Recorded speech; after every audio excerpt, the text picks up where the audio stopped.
मैं यतनाड़ के बारे में तो बात नहीं करना चाहता आज के प्रेस कॉन्फ्रेंस में, क्योंकि यतनाड़ से हम अपील नहीं कर सकते, क्योंकि यतनाड़ डेवलपमेंट की बात नहीं करता। अगर वो बात करता है तो हिंदू मुस्लिम की बात करता है। मैं यतनाड़ को इसकी तरफ तवज्जो दिलाने की कोशिश नहीं करूंगा और उसका जिक्र करके आज के इस प्रेस कॉन्फ्रेंस को मैं खराब नहीं करना चाहता। मैं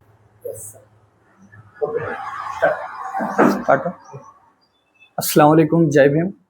आज social democratic party of India की जानिब से जो हम आज एक प्रेस कॉन्फ्रेंस कर रहे हैं, उसकी वजह यह है कि जो 6 मार्च से जो बजट सेशन जो चलने वाला है, उसके रिलेटेड एक social democratic party of India एक अल्टरनेटिव बजट के तौर पर कांग्रेस सरकार को पेश कर चुकी है कि हम चाहते हैं कि बजट इस तरीके से बनाया जाए ताकि एक वेलफेयर स्टेट के लिए एक बजट हो। इस बार उनका देखिए, हिंदुस्तान का कॉन्स्टिट्यूशन, हिंदुस्तान का जो संविधान है, हर शहरी को एक पॉलिटिकली, इकोनॉमिकल और सोशल जस्टिस देता है। और ये जो संविधान है सबको बराबरी, भाईचारा और आज़ादी का हक देता है। ये जो भी बजट बना रहे हैं विथआउट एनी डिस्क्रिमिनेशन, किसी के साथ जात पात का भेदभाव किए बिना, हर एक को इक्वालिटी के बेस पर, ये कॉन्स्टिट्यूशन वैल्यूज के बेस पर ये बजट सेशन चलाया जाए, ये बजट पेश किया जाए। देख रहे हैं कि कर्नाटका में गरीबी, बेरोजगारी और महंगाई बढ़ रही है और यहाँ अमीर और गरीब के बीच बहुत बड़ा गैप होता हुए हमें नजर आ रहा है। जैसा कि शेड्यूल कास्ट, शेड्यूल ट्राइब्स और ओबीसी अदर बैकवर्ड कास्टिस हो या फिर मजदूर हो या फिर किसान हो, इन तमामों को उनके राइट्स नहीं दिए जा रहे हैं।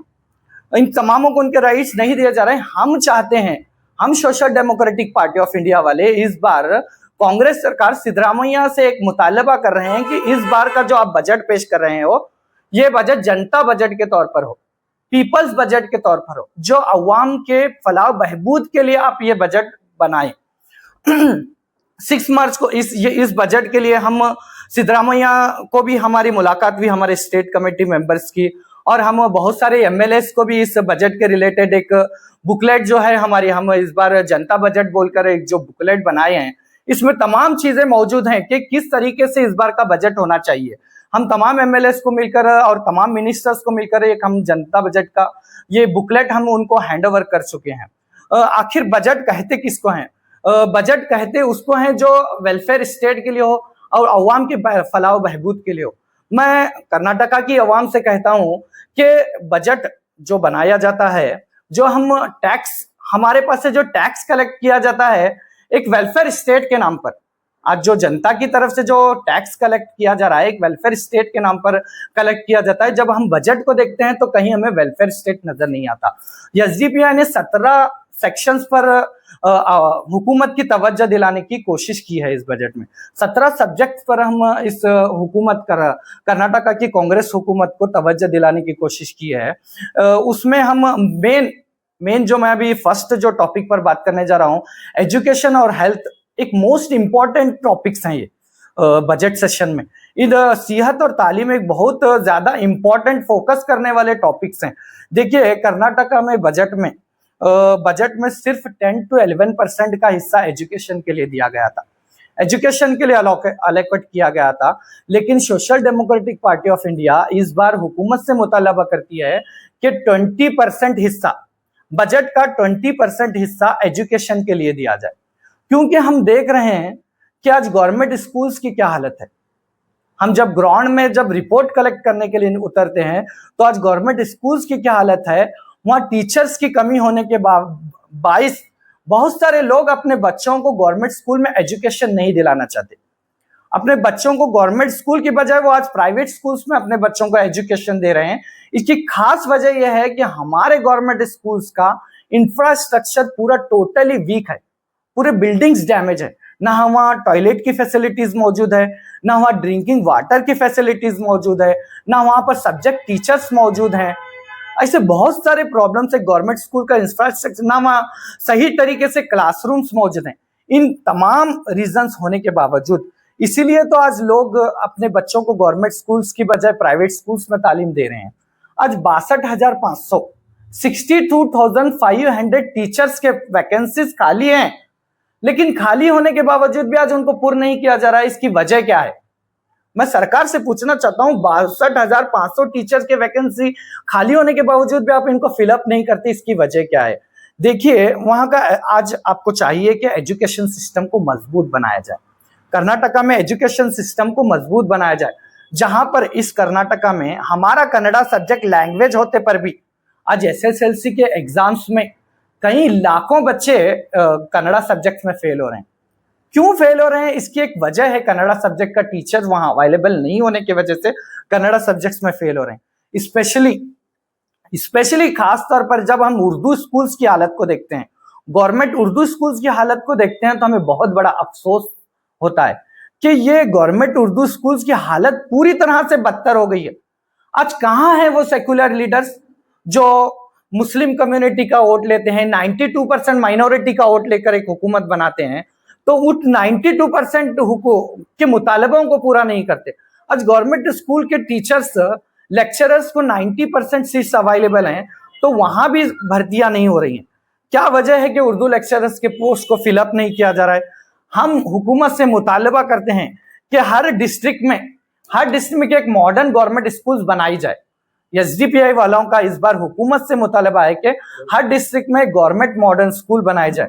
लास्ट टाइम एसएसएलसी के रिजल्ट्स पर जब हम फोकस करते हैं तो रिजल्ट 2024 में 73.40% रिजल्ट थे, लेकिन इस बार 2025 में ये रिजल्ट गिरकर 66.14% हो गए।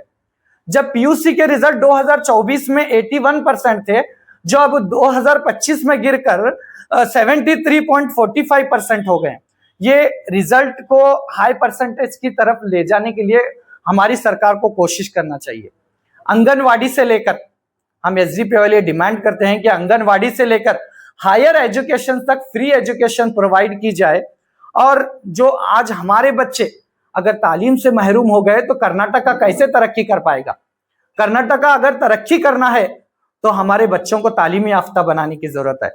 आज हमारे एजुकेशन सिस्टम को स्ट्रॉन्ग करने की जरूरत है। आज बच्चे ड्रॉप आउट हो रहे हैं, एजुकेशन से ड्रॉप आउट हो रहे हैं।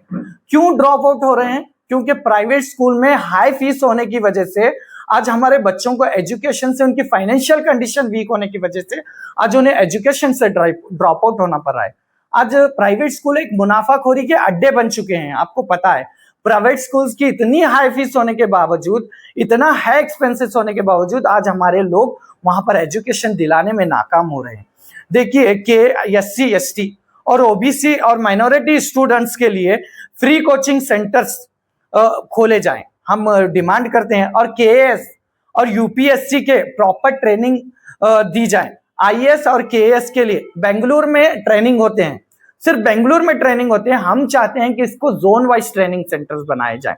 एक बहुत बड़ा तबका आज हम जब कम्युनिटी में, आज जब कर्नाटका एक ग्राउंड रिपोर्ट लेते हैं तो आज एक बहुत बड़ा तबका बेरोजगारी में मुलविस हो चुका है। एक बहुत बड़ा तबका अनएम्प्लॉयड हो चुका है। आज गवर्नमेंट को कुछ ऐसे इकदाम उठाने चाहिए जो हमारे कर्नाटका के यूथ को एक रोजगार दिला सके। आज एक रोजगार दिलाने के लिए उन्हें कोशिश करना चाहिए।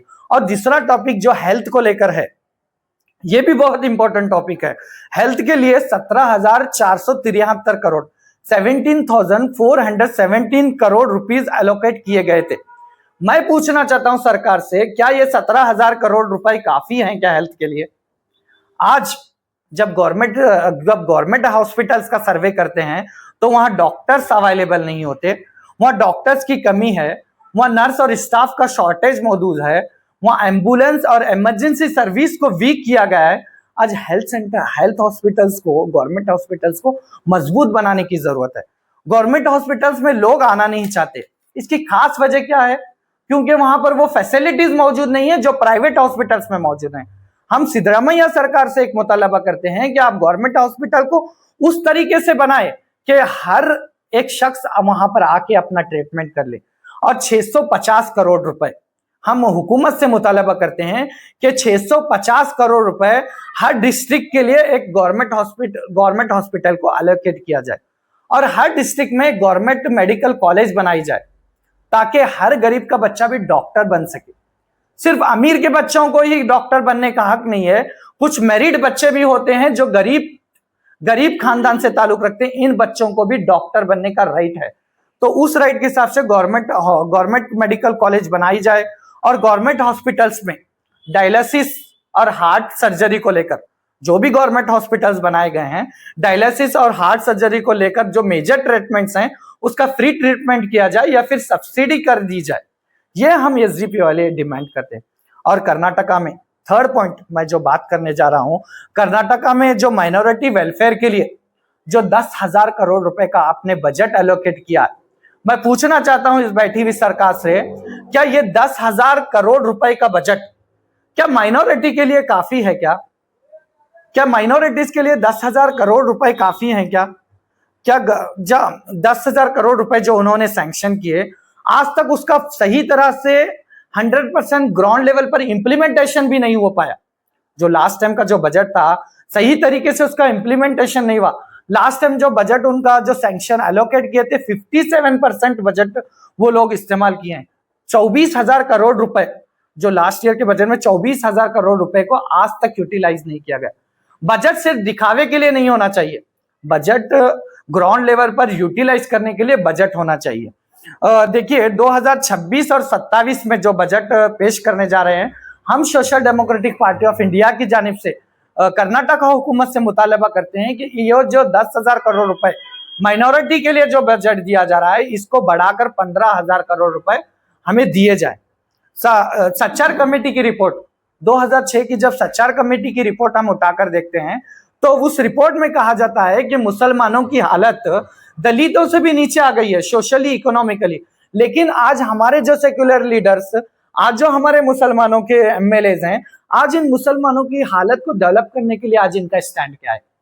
आज उस सच्चर कमेटी रिपोर्ट को इम्प्लीमेंटेशन करने के लिए इनके पास क्या डाटा मौजूद था? और मैं बताना चाहता हूँ वक्फ प्रॉपर्टीज, जो वक्फ के जो प्रॉपर्टीज जो हैं इनके प्रोटेक्शन के लिए हम हुकूमत से मुतालबा करते हैं। एक तो वक्फ का बहुत बड़ा मसला सेंटर में चल कर रहा है, नेशनल लेवल पर ऐसे हालात में वक्फ का प्रॉपर्टीज का सेफ्टी करना हमारा फर्ज है, सरकार का फर्ज है। कर्नाटका में जितने भी वक्फ प्रॉपर्टीज हैं उन वक्फ प्रॉपर्टीज के लिए अब 1,000 करोड़ रुपीज उन्हें अलोकेट किए जाए, हम ये हुकूमत से मुतालबा करते हैं। और माइनॉरिटीज के जितने भी हॉस्टल्स हैं, जितने भी गवर्नमेंट कॉलेजेस हैं और जितने भी बिल्डिंग्स हैं, जो पुरानी डैमेजेस बिल्डिंग है जो हॉस्टल्स के, उनको रिनोवेशन किए जाए और पुरानी बिल्डिंग्स को रिपेयर किया जाए जो माइनॉरिटीज के जो हैं। और जो भी बच्चे इंजीनियरिंग पढ़ रहे हैं या मेडिकल की पढ़ाई जो पढ़ रहे हैं, इन लोगों को हम हुकूमत से मुतालबा करते हैं इनको सालाना 50,000 का एक स्कॉलरशिप दी जाए ताकि वो फाइनेंशियली अपने आप को सपोर्ट कर सकते हैं। केएमडीसी के लोन्स, जो केएमडीसी के जो लोन्स हैं, जो 20 करोड़ एलोकेट किए जाते हैं हर बार, जो 20 करोड़ एलोकेट किए जाते हैं, हम इस बार हुकूमत से मुतालबा करते हैं कि वो 20 करोड़ से बढ़ाकर 25 करोड़ कर दिए जाए। और उर्दू भवन और संस्कृत भवन के लिए, उर्दू भवन और संस्कृत भवन सेंटर्स के लिए 100 करोड़ रुपए एलोकेट करने का हम लोग मुतालबा करते हैं इस बजट में। और मस्जिद और कब्रिस्तान के मेंटेनेंस के लिए हम हुकूमत से मुतालबा करते हैं कि 500 करोड़ रुपए का एलोकेशन हमें दिया जाए। और देख रहे हैं कि हिस्टोरिकल मॉन्यूमेंट्स की हालत क्या है। चौथा पॉइंट मैं उस पर बात करना चाहता हूं। देख रहे हैं कि हमारे हिस्टोरिकल मॉन्यूमेंट्स की हालत क्या है, हमारे हिस्टोरिकल हेरिटेज की हालत क्या है। आज कर्नाटका में इतने हिस्टोरिकल मॉन्यूमेंट्स होने के बावजूद भी आज उनकी तरफ आज सरकार की तवज्जो नहीं है। आखिर क्या बात है कि ये सरकार की तवज्जो इस हिस्टोरिकल मॉन्यूमेंट्स की तरफ नहीं है? आज बीजापुर शहर में इतने सारे हिस्टोरिकल मॉन्यूमेंट्स हैं। हालांकि बिजापुर डिस्ट्रिक्ट से मिनिस्टर एमबी पाटिल साहब यहाँ पर रहते हैं, शिवानंद पाटिल साहब बागेवाड़ी के एमएलए यहाँ पर रहते हैं, और मुद्देबिहाड़ के एमएलए यहाँ पर हैं, और सिंदगी के मनगोली साहब यहाँ पर रहते हैं, और नागठान के कड़कजोन साहब यहाँ पर रहते हैं। इन तमामों की तवज्जो इस हिस्टोरिकल मॉन्यूमेंट्स की तरफ क्यों नहीं है? मैं आगे बढ़ना चाहता हूं, मेरे प्रेस कॉन्फ्रेंस के नेक्स्ट पॉइंट की तरफ जाना चाहता हूं। आज फार्मर्स, हमारे जो किसान तबका है, आज जो हमारा एग्रीकल्चर है, ये इनके वेलफेयर के लिए आज हमारे गवर्नमेंट को एक अच्छा बजट देना चाहिए। लास्ट टाइम किसान के लिए जो एलोकेट किए गए 51,339 करोड़ रुपए उनको एलोकेट किए गए थे किसानों के लिए। लेकिन हम हुकूमत से मुतालबा करते हैं कि इस बार हमारे किसानों को, हमारे फार्मर्स को 60,000 करोड़ का एलोकेशन दिया जाए ताकि किसान की जिंदगी बेहतर बन सके।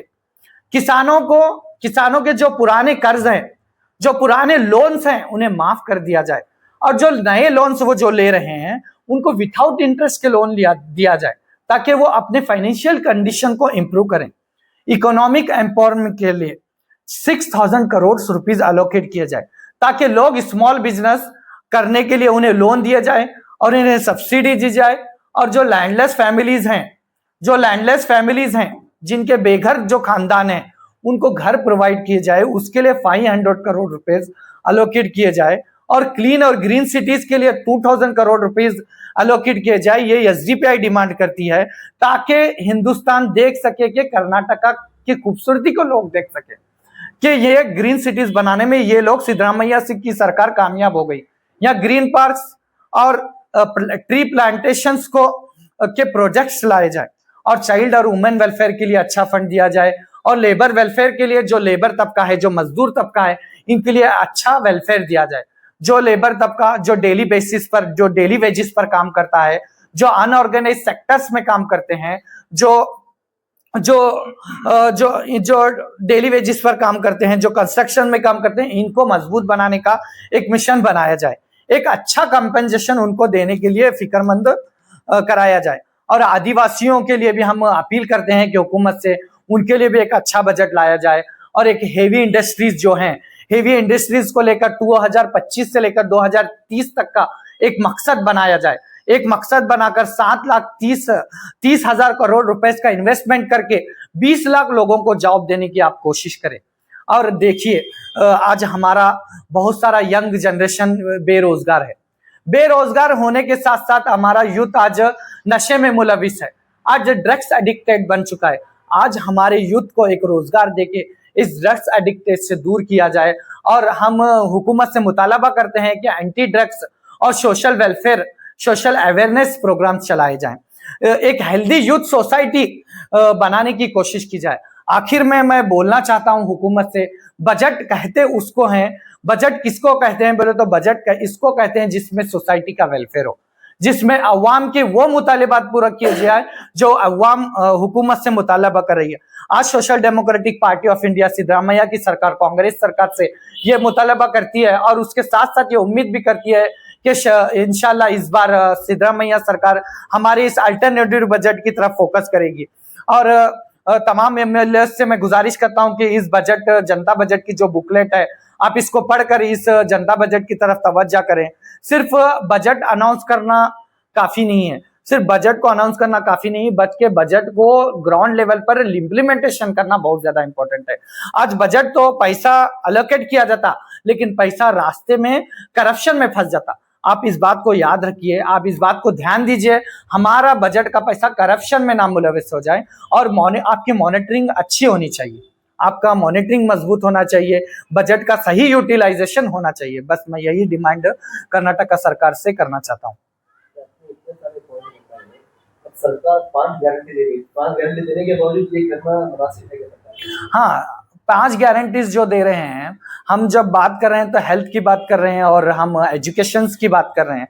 सरकार जो 5 गारंटीज जो दे रही है, करंट इलेक्ट्रिसिटी बिल करने से लोगों की मांगे पूरी नहीं होती।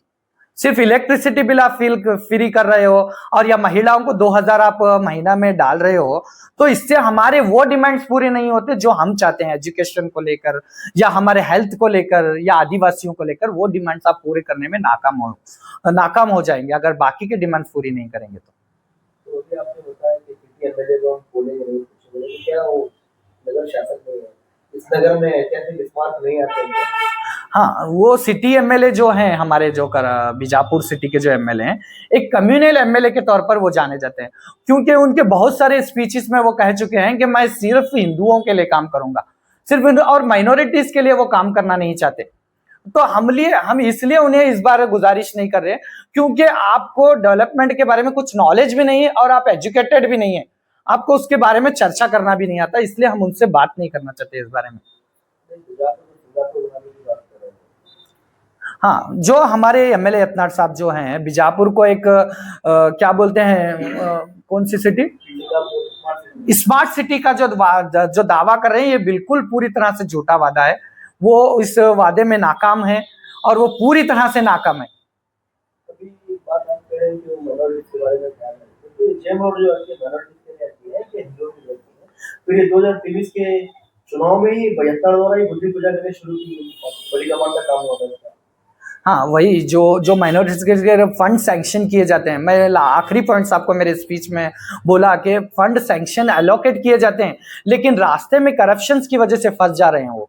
आप इसके तरफ से आप सिद्धरामैया सरकार, कांग्रेस सरकार की अच्छी मजबूत मॉनिटरिंग नहीं है, कहाँ करप्शन हो रहा है, कहाँ आपके फंड का यूटिलाइजेशन हो रहा है या नहीं, ये मॉनिटरिंग में फेल है वो लोग। मॉनिटरिंग सही तरीके से नहीं हो पा रहा है, इसलिए तो ये काम नहीं हो रहे हैं। वार्ड नंबर 20 में भी बुद्धि पूजा की है। ऐसे बहुत सारे रोडों पर पूजा की गई है, लेकिन सिर्फ पूजा करते हैं, उस काम को वहीं पर छोड़ देते हैं, उसको सक्सेसफुल की तरफ नहीं लेके जाते। किस वजह से नहीं हो रहा कि आपके लोगों की उन्हें वोट देने की वजह से नहीं हो रहा, किस वजह से नहीं हो रहा, कौन इसका जिम्मेदार कौन है? इसका जिम्मेदार खुद सरकार है। सरकार, एक शासक को लोग लाते हैं, सरकार उसके जिम्मेदार कैसे होती है? क्या कहा आपने? एक शासक को चुनना जनता का काम है, आप वोट डालने के बाद में शासक बनते हैं, तो आपके वार्ड में काम नहीं हो रहे बोले तो आपकी जवाबदारी भी काउंसिल। आप 2 मर्तबा जो है यहाँ पे जो है मुस्लिम कैंडिडेट नहीं आता, जबकि मुस्लिम गढ़ माना जाता है बीजापुर को। यहाँ पर 2 मर्तबा जो मुस्लिम कैंडिडेट नहीं एमएलए बैठा पाए, इसके पीछे एक बहुत बड़ी कॉन्स्पिरेसी है, इसके पीछे एक बहुत बड़ी साजिश है कि एक मुस्लिम लीडरशिप को यहाँ ग्रो होने नहीं दिया जाता।